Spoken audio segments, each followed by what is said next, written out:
All right, today is Sunday, March 2nd. This is a preview of the week ahead on the FX pairs. Going to go a little bit into the ETFs that I'm watching and also just a little glimpse of the crypto trade that I'm currently in and have been in, I think, for about 2 weeks or so.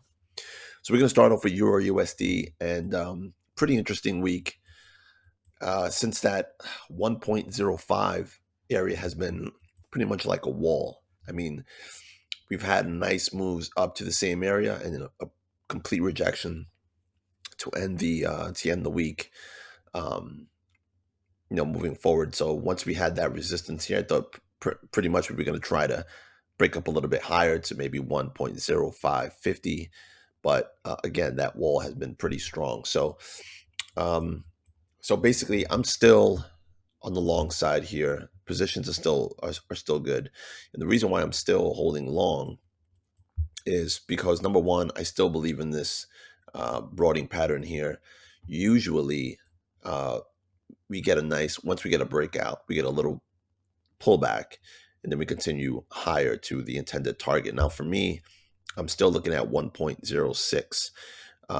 In some cases, once we get a significant breakout out of the trend line, sometimes the market does pull back close to around the starting point here, and then it rallies up to the upside. So, I'm not disqualifying this trade yet.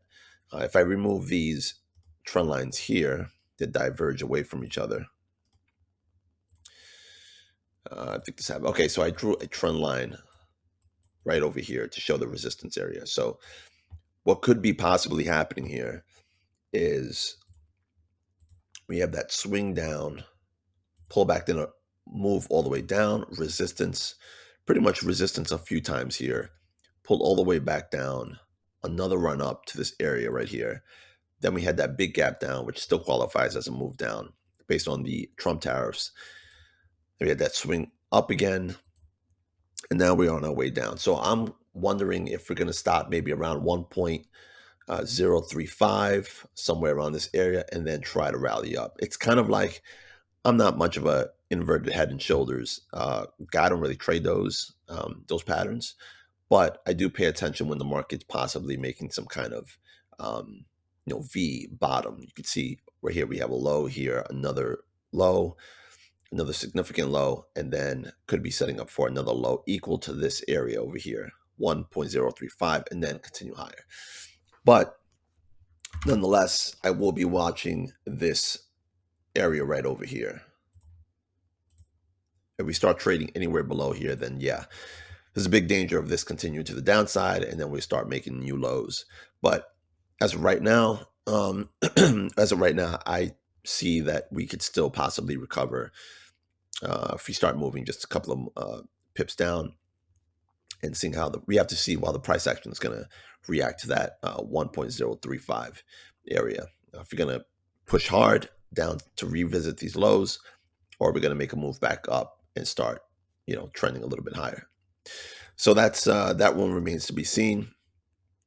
The euro trade is still the Euro USD position is still on, so I'm going to keep an eye on that one.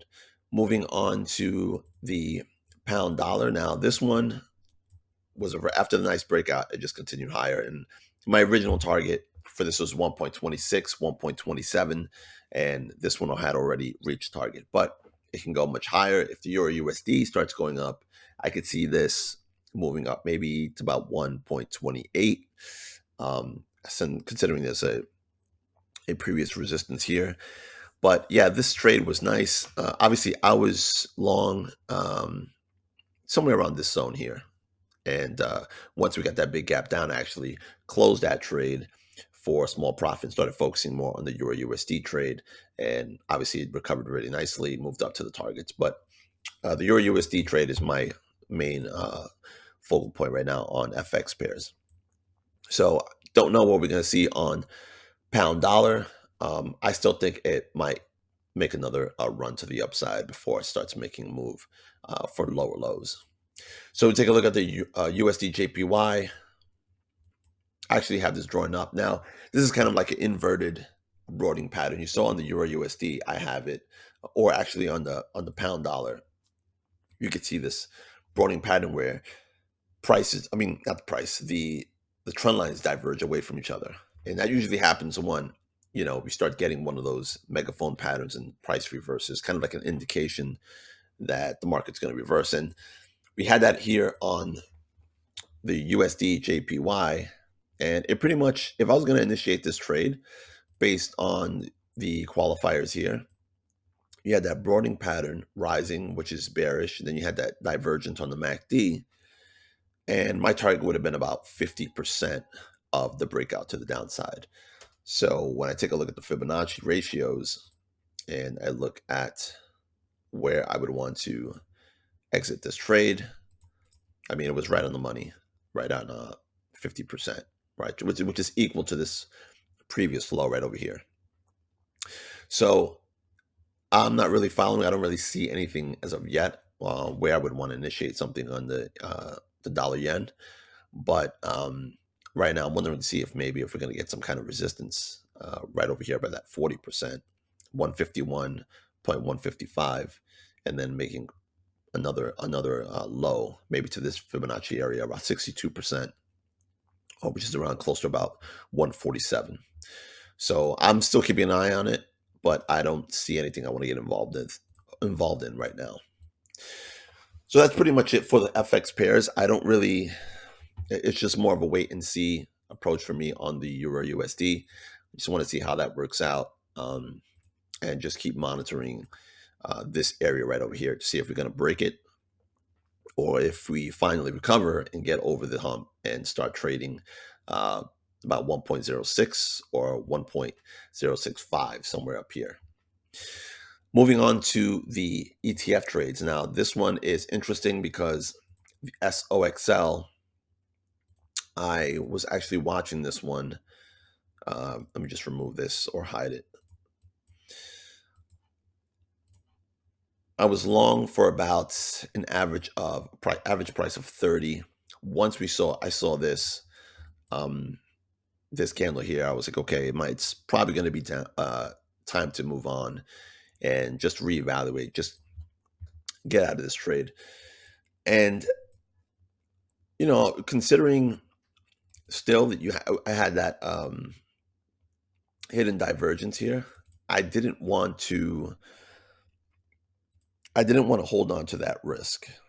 And for the reasons, that I'm looking at, which I'll get to in a second, the market just completely just gave out towards the end of the day on Friday. Well, actually, no, I take that back. Rallied on Friday. But this area right over here was what I was looking for, 124.50, to see if we were going to hold that price, and it shot right right through it. We recovered a little bit on Friday. We did recover a little bit, and I actually unloaded once it was up about 4%. Oh yeah, here we go, 4.5%. Actually got out of this trade and seeing what we're going to get moving forward. So if I zoom out, I just don't like how this this broadening pattern looks on a large scale. This looks a little scary to me. I didn't feel like, yeah, we might recover and cover this gap, but it's just not something I wanted to risk. Also, considering here you had this top, you had kind of a slight equal top here, and both the MACD and the RSI diverging down. So if it recovers, that's fine. It's just, for me, I'm not gonna take that risk. I just let it do what it's going to do, and I'll just reevaluate later. But if things get really ugly, I could see this coming down $18, $12. So that's something I'm not willing to hold on to. So I'm out of the SOXL trade, and I'm just going to wait to see how this market reacts going forward. And this is a monthly chart, by the way. So this doesn't look good for the bulls right now. So other things that I'm looking at, UPRO, I mean, across the board here, this is a monthly chart, but even if I go to a weekly chart, it still doesn't look that good. You have this high here, another high here, where the market looks like it's getting a little It's trading sideways, not making any advancements here.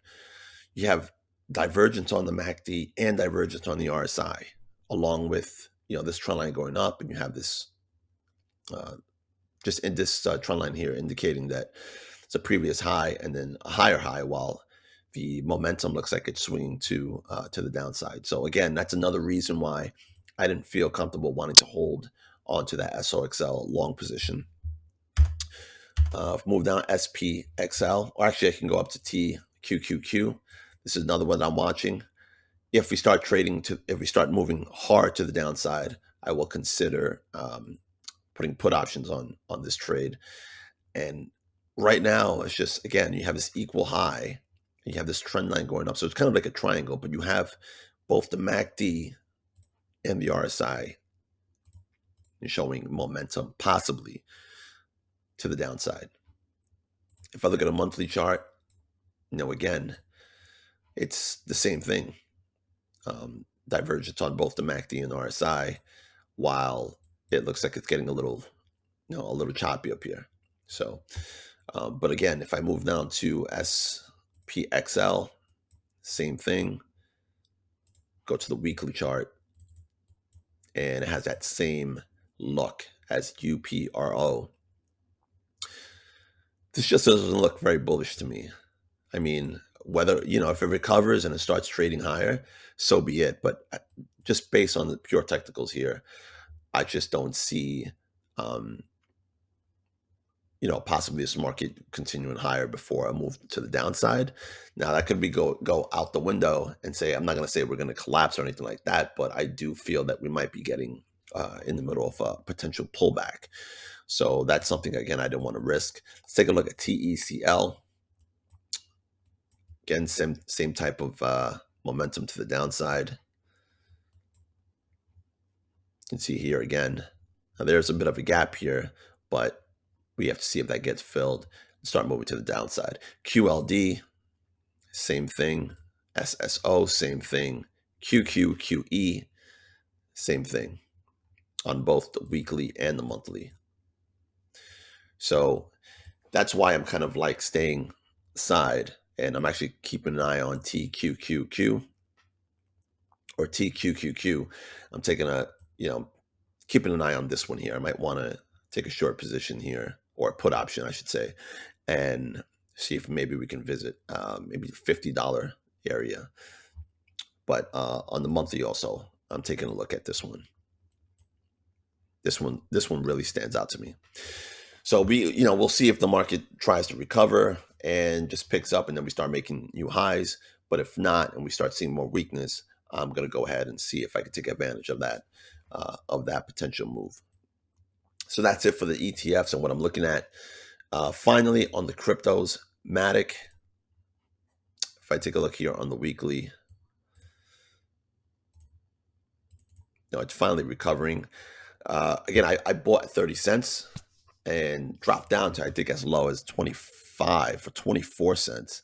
But it pulled back so far nicely. And again, the reason why I feel like this is a long-term play and I'm still holding this one is, again, I see a lot of good momentum potentially on the MACD, indicating a potential move to the upside. Maybe we'll see 40 cents or 50 cents on the move up. If I move down to the daily chart, you can see I have another one of those broadening patterns while the MACD and the RSI are diverging up. So looks like so far so good. I want to see if we can get above 35. But again, this is a long-term play. The reason why I got into this trade was to see if we can break out of this large descending triangle here and get over 60 cents, 80 cents, maybe even $1. Right. But again, this is a long-term play, but so far it's recovering. We're trading right now at 30 cents, just a tiny bit over 30 cents. And see if we gain some steam to the upside. So that's going to be it for this analysis for this coming week. It's going to be very interesting to see how it all plays out, right? Again, Trump comes out and he says something, the market gets very touchy and things start moving in totally different direction. But based on the pure technicals, I'm just letting this ride out and see what happens going forward. It's all we can do.